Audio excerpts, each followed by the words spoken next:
What is up, everybody? It's Mike Ferrante here with LPT Realty and the Mike team. Sweeping changes in real estate right now. Brokerages buying brokerages, small and medium-sized brokerages buying bigger ones. Why is this happening, and what does it mean for buyers, sellers, and agents, more importantly, and also for brokers? It is time once again to crack open a cold one and talk real estate with Mike Ferrante of the 21 Mike team at LPT Realty, based in Northeast Ohio. We are diving into all things real estate, from agent training and real estate investing to buyer and seller tips and everything in between. This is free beer and real estate. Hey guys, Mike Ferrante here, doing Tuesday training. This one is for everybody, not just buyers and sellers, but also for brokers and agents. And we're going to talk about this weird phenomenon that's happening right now. It's called consolidation, and it happens during a market downturn. And what you have in any downturn is change. Smaller companies or companies that are less profitable getting gobbled up by the ones that are doing better. And we're going to talk about why this is happening and also what it means for buyers, sellers, and agents. Now, real quick here, if you want to get a hold of me, it's mike@21mike.com. Email is always best. And if you want to schedule an appointment, just go to 21mike.com, click that button at the top, schedule an appointment with me or someone on the team. Of course, if you're watching this on YouTube, smash the subscribe button, and you can follow us on Facebook, 21 Mike Team, where we simulcast this whole thing. And by the way, the audio goes on our podcast, Free Beer and Real Estate. Boy, that was a lot of information. Well, let's get into the content for today. It's consolidation. And what's happening is there's pressure in the industry. Transaction count is down. There's pressure on commissions. Okay, we had the big NAR lawsuit. There's all these changes happening in the business. We have agents leaving the business. Not as many as I thought, but there's definitely a drop in agent count, a drop in the number of transactions, a rise in the cost, and just sheer breadth of tech and operating costs. Okay, and this is causing these mid to large size brokerages to be forced into becoming sellers.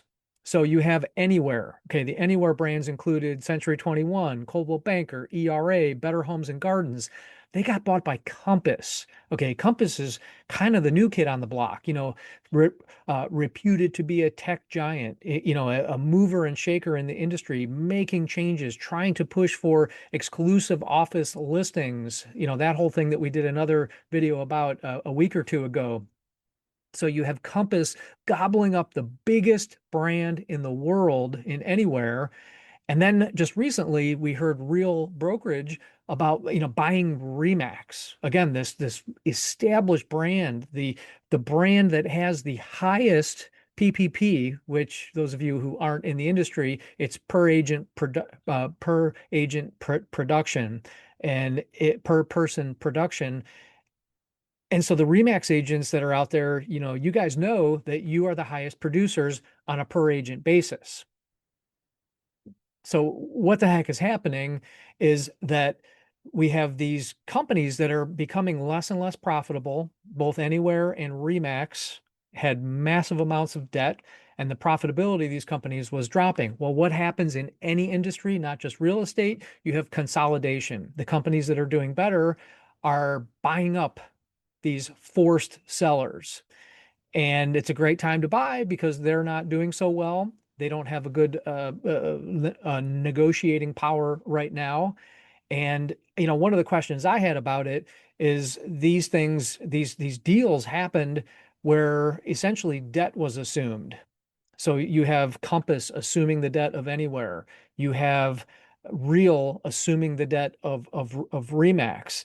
And I am curious, I don't have the answer on this one, but I'm curious what happens to those companies long term as they try to build that leverage to get out of that debt. Okay, it'll be interesting to see. Now, what I was really curious about, and I've been reading a lot and listening to a lot of opinions on why. So let's talk about the why first. you guys know if you're a broker or team leader, how hard it is to recruit agents. I have one, two, three appointments every week with agents saying, "Hey, Mike, I'm interested in your team, or I'm interested in coming over to your brokerage." But that is tiny little baby steps. So what I think the biggest reason is for these acquisitions is these companies are acquiring agents. They're essentially buying agents. They're buying market share. So for many years, one of our local competitors called Howard Hanna, that's how they grew.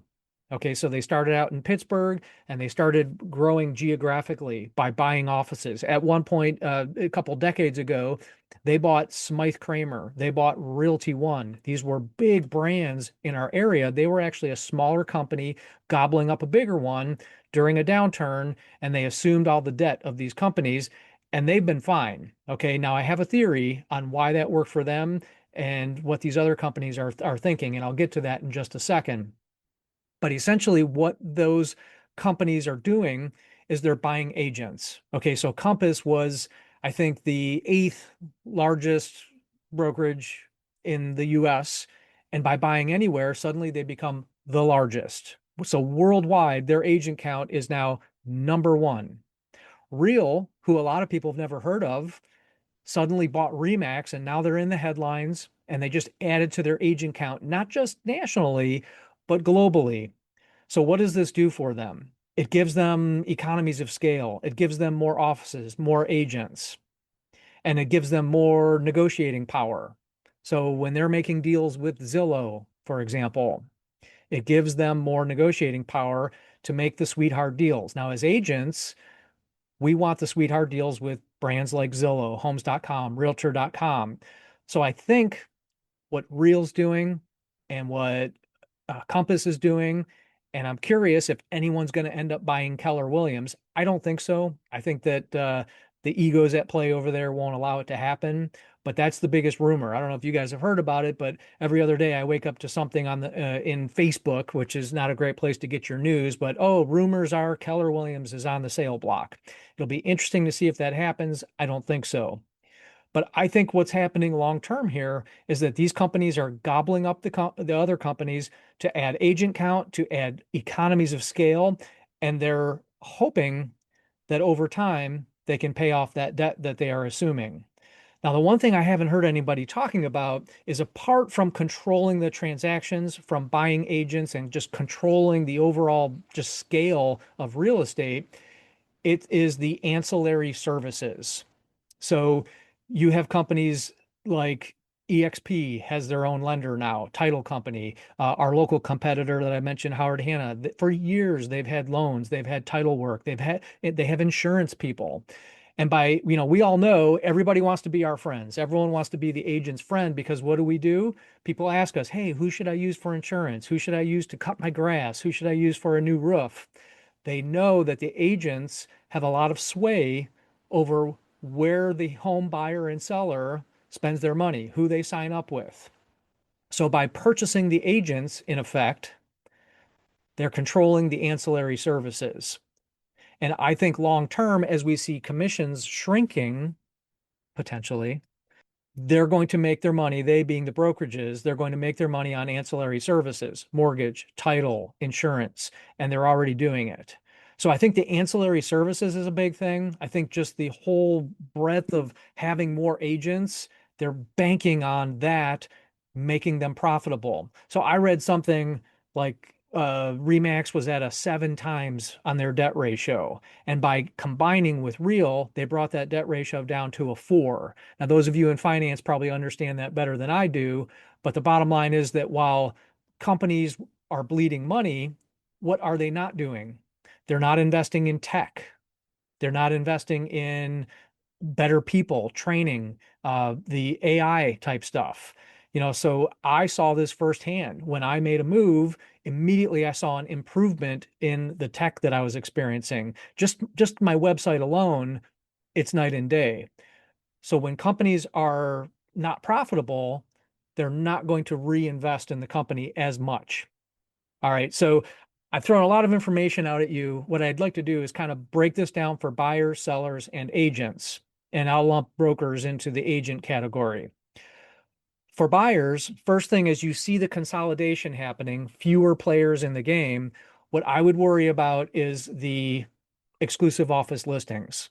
So you get a big company, say Compass, because they're the ones who are really pushing for the exclusive office. I start to worry about where can I see properties to buy? Do I have to go to a particular website? Now, I think all of this is going to be cured by AI and by potentially a national MLS, but I think that's years down the road. I don't think the national MLS happens for a long time. But as a buyer, I start to worry about, well, if I work with this agent who's at this brand, what does that mean for me being able to find all of the listings? What if they're held out of the MLS? And what if they're not advertised on the big third-party websites? So I think for buyers, you have to think about that. For sellers, I want the maximum sale price if I'm a seller, right? I want the most competition. I want more offers. I want multiple offers, and I want it over list price if I can. How do you achieve that as a seller? By creating more visibility for your property online. And this is where I start to question the value of exclusive office listings. So if I'm a seller, it's important, listen up, to start asking better questions. If I list my property with you, Mr. or Mrs. Agent, where is my listing shown? Is it shown on competitor websites? Is it going in the MLS? If not, for how long? Is it going on third-party websites and which ones? If it goes on third-party websites, is it a basic listing or is it an enhanced listing? This goes back to the deals I was talking about. You have companies making sweetheart deals with the Zillows of the world to say, oh, our listings will all be enhanced or featured or whatever they call it on that website. So I think it's important to start asking those questions as a seller. Hi, this is Ian Jones from the Mike team. This podcast is brought to you by Mike Ferrante of LPT Realty and the Mike team, real estate agents serving all of Ohio. Whether you're looking to buy or sell, or you're a realtor interested in partnering with our team, contact Mike directly at mike@21mike.com. And lastly, I'm going to talk about agents and brokers. So here's my question for brokers in particular. And since Remax was the most recent one, I'm sitting here thinking about, okay, I'm a broker with Remax and I've got 50 agents. That's a pretty nice size brokerage. It's probably moderate sized. What happens when those contracts start expiring? Do they stay with Remax? Do they say, ooh, this real is a really interesting thing with the downline and the stocks and the profit sharing and all this kind of stuff, revenue sharing, excuse me. So what happens to those agents? What happens to those brokers in the long run as they start having this option of switching over to this different model? Now, if you don't know about the models, I'll go over this real high level. And I think this is partially to blame, if you will, for the decline of some of the old school franchise type models. And I'm not ripping on any brand. I'm not here to do that because, I believe in all these brands, but here's the difference. And Scott, I know you're not going to love hearing this, but I'm going to say it anyway. As the EXPs, Kellers, LPTs, and real brokerages have taken off, agents start to realize that they can keep more of their money. They can earn stock. They can build their own downline without creating a team. They can increase their revenue, almost like an employee-owned company. I was just talking to a guy today. He was talking about a dumpster company. And he said it was the hardest thing in the world because you couldn't get people to show up for work and you couldn't get them to be invested in the company until they decided to give their employees some kind of ownership in the company. They made it an employee-owned company. And then they started showing up. They started driving. When they were asked to do overtime, they were happy to do it because they felt like it was their company. So what I'm seeing is a shift in the industry, not only in technology, but in how agents see the value proposition of the brokers. So if you are an old school broker, you better be giving some kind of value because as agents start learning about the different models that are out there, I think the business is evolving in a certain direction. I think brick and mortar is becoming less and less. I mean, we're seeing it with EXP, Real, LPT, no offices. Now, I think there's bad side effects to that. And Scott, I don't know if you're seeing it in Texas. We're definitely seeing it in Ohio, lack of oversight. So again, if you're thinking about this, that's great from an agent point of view. You think about all these things and you think, wow, this is great. I'm now kind of an owner. I get stock, I get downline revenue. Here's the problem with that from a consumer standpoint. And we see it every day. These agents are out there on an island with no supervision and a complete lack of training. I see Scott nodding. I see it daily. These agents don't know how to fill out a purchase agreement. They don't understand negotiation. I'm negotiating deals with agents that are newer in the business that went to these companies that don't have the infrastructure to really make them great agents. And again, I'm not trying to bash agents here, but there's something missing from that model. So as a buyer or seller, you need to interview your agent, understand their skill level. For you, it shouldn't matter what company they're with. It's about the agent. And do they have the tools, the technology, and the knowledge and experience to support you? And from an agent standpoint, we're being pulled in different directions. I already know that it's going to happen. We're going to have these brands saying, hey, we have this great deal with Zillow. You should come to us. You really have to ask the right questions about that, because what does it mean for you and your business? How does it help you help clients? Okay, I know I was all over the place there. Just a quick summary here. I'm gonna give you the recap. Consolidation during a time of a down market, fewer transactions. You're going to see more of this. Small and mid-sized companies gobbling up the other ones. And in this case, the largest brand on the planet anywhere. And you have Real just bought Remax. I wonder who the next one to go is. Will it be Keller? What does this mean for buyers, sellers, and agents? Each one's a little different. Buyers really need to ask the right questions. How am I going to see inventory? How am I going to find houses? Sellers, how is my property going to be exposed to the market? Is it going to be just in your little pocket? Or is it going to be everywhere, which benefits me as the seller? And for agents and brokers, what is your value proposition going forward? Does the brand you're with affect that? No one best brand, no one best platform. Everybody's different. Every agent is different. Heck, every city is different. I was just driving around small town Ohio and I saw two different, very small local brokerages that dominated the area. I only saw their signs in their towns. And then as soon as I got a couple miles out, didn't see those signs anymore. So I wonder what that means for those little brokerages. And as the consumers become more and more savvy and they start asking questions and they say things like, well, hey, how are you using AI to help me sell my home and get more money for it? Can you answer that question? I know this was really heavy today, guys, and I want to open it up for questions and comments real quick since we're wrapping up a couple minutes early. I know I'm going to stir the pot a little bit with this today, but anyone have anything to add? Well, obviously, I agree with everything you just said. Um, I'm seeing it. I see a huge difference with LPT, and um, uh, I'm happy with for the move that we made. I mean, our marketing alone is spectacular. So the world's changing, not just real estate; it's everything. And you're right, brick and mortar is a thing of the past. Who shops who shops at Macy's and Lazarus and JC Penney anymore? It's all Amazon. Yeah. So I One mean of the it's articles I was reading talked about exactly that.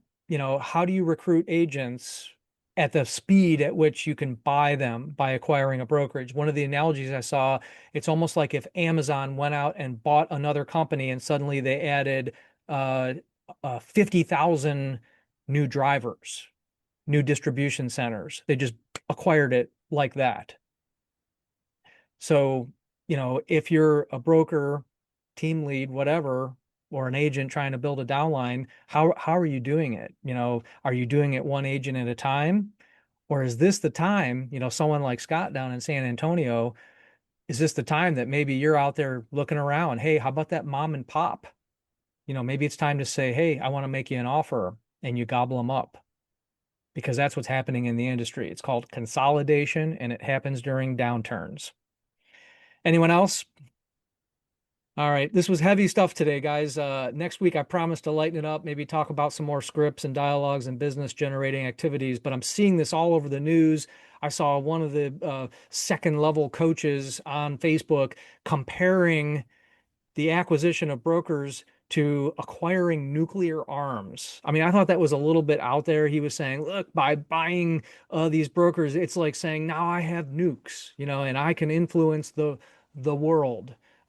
Kinda. I mean, I don't totally disagree with that. I think it was a little bit of an excessive example, but they're gobbling up brokerages to create scale, to build the ancillary services, and to hopefully shrink that debt ratio down to the point where it becomes profitable. Final thought, Scott? I saw you unmuted. Well, no, it's just that I'm really pretty much just agreeing with you that maybe there. I have read, despite all the brick and mortar is out of fashion and all that. I have read on Inman that there is kind of a trickle back to actual offices. I'm in the market pretty strongly. I know what's out there. We're competing with these different business models all the time, and you are right. The Many of them are very, very part-time or almost no time and have very little training. We have to do the transactions for them pretty much. And it's unfortunate for the profession. I think it demeans it some. But on the other hand, the profit sharing and all that kind of thing, yeah, we can't compete with that. We have to compete with demonstrating to agents that we have leads that we can provide them, and just coming at it from a different way. Yeah. Training, culture, these are all things that agents say that they want. It's interesting because when you interview agents, and I've seen the numbers, I've seen the surveys on this, most agents don't make a change because of money. That's what everybody thinks, but it's usually money's not number one. It's culture, it's training, it's mentorship. But at the end of the day, money is still a factor. But the problem is, Scott, and we're all seeing it, is that we're doing the same thing you are. We have to guide the co-broke through the transaction because they haven't had the proper training. So as consumers, this is where it gets tricky for consumers, Scott. I think buyers and sellers, the reason they need to understand what's going on is because so many buyers and sellers end up with the first agent they meet. Mike, we've seen it at the Tom Ferry conventions. It's something like 72% of people work with the first agent they meet.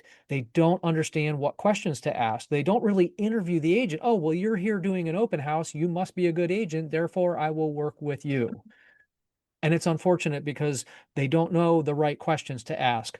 What I would say is at least interview two agents when you're out there, buyers and sellers, and use ChatGPT or some other AI tool. Make me a list of 10 or 20 questions I should ask a buyer's agent. I should ask a listing agent to help me find a good one. Because it's like I said, it's not really about the brokerage, it's about the agent. But what I think is going to happen is the brokerages that are not profitable, they'll continue to pull back money on things like tech, on systems, on really great people. The training that you get from your brokerage is so critical. And absent those things, the quality of the agent is going to drop. And I think agents will continue leaving. Not only profitability, but we've watched agent count drop at certain companies. And there's a reason for that. So buyers, sellers, make your list. Use ChatGPT, make your list of 10 or 20 questions to ask agents and do it. Don't just work with the first agent you talk to. All right, everybody, I've got to wrap it up here. Thanks for being here. I promise next week will be a little lighter. Take care. Thank you, Mike. Thanks, Mike. Thank you for listening to Free Beer and Real Estate from the 21 Mike team at LPT Realty. Please subscribe to the podcast and find us on YouTube by searching Mike Ferrante, Cleveland Realtor. You will find market updates, agent training, and more.